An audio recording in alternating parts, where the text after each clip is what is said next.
Lore Master Jito here. I'm the Librarian of Azeroth, and I'm bringing you the lore straight from the books. Today we're reading The Seven Kingdoms, the history of the human civilizations. Strom continued to act as the central hub of Arathor, but as with Dalaran, many new city-states arose across the continent of Lordaeron. Gilneas, Alterac, and Kultiris were the first city-states to arise, and although they each had their own customs and commercial workings, they all held to the unifying authority of Strom. Under the vigilant watch of the Order of Tirisfal, Dalaran became the chief center of learning for magicians throughout the land. The magicrats who ruled Dalaran founded the Kirin Tor, a specialized sect that was charged with cataloging and researching every spell, artifact, and magic item known to mankind. Gilneas and Alterac became strong supporters of Strom and developed mighty armies that explored the mountainous southern lands of Khaz-Modan. It was during this period that humans first met the ancient race of dwarves and traveled to the cavernous subterranean city of Ironforge.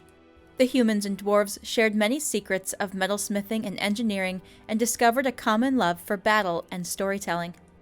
The city-state of Kultiris, founded upon a large island south of Lordaeron, developed a prosperous economy based on fishing and shipping. Over time, Kultiris built up a mighty fleet of merchant vessels that sailed throughout the known lands in search of exotic goods to trade and sell. Yet even as the economy of Arathor flourished, its strongest elements began to disintegrate. In time, the Lords of Strom sought to move their estates to the lush northlands of Lordaeron and leave the arid lands of the south. The heirs of King Thoradin, the last descendants of the Arathi bloodline, argued that Strom should not be abandoned, and thus incurred the displeasure of the greater citizenry, who were likewise eager to leave. The Lords of Strom, seeking to find purity and enlightenment in the untamed north, decided to leave their ancient city behind.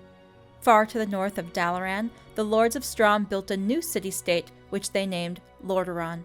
The entire continent would take its name from this city-state. Lordaeron became a mecca for religious travelers and all those who sought inner peace and security. The descendants of the Arathi, left within the crumbling walls of ancient Strom, decided to travel past the rocky mountains of Khaz-Modan. Their journey finally ended after many long seasons, and they settled in the northern region of the continent they would name Azeroth. In a fertile valley, they founded the Kingdom of Stormwind, which quickly became a self-sufficient power in its own right. The few warriors still left in Strom decided to remain and guard the ancient walls of their city. Strom was no longer the center of the empire, but it developed into a new nation known as Stromgarde. Though each of the city-states became prosperous in its own right, the empire of Arathor had effectively disintegrated. As each nation developed its own customs and beliefs, they became increasingly segregated from one another. King Thoradin's vision of a unified humanity had faded at last. And that was The Seven Kingdoms. Let me know your thoughts on the lore we uncovered today in the comments below. If you're craving more lore, here's a few recommendations from the collection to browse. If you like this video, be sure to subscribe to activate your library card and check out more books with me, the Librarian of Azeroth. Thanks for watching.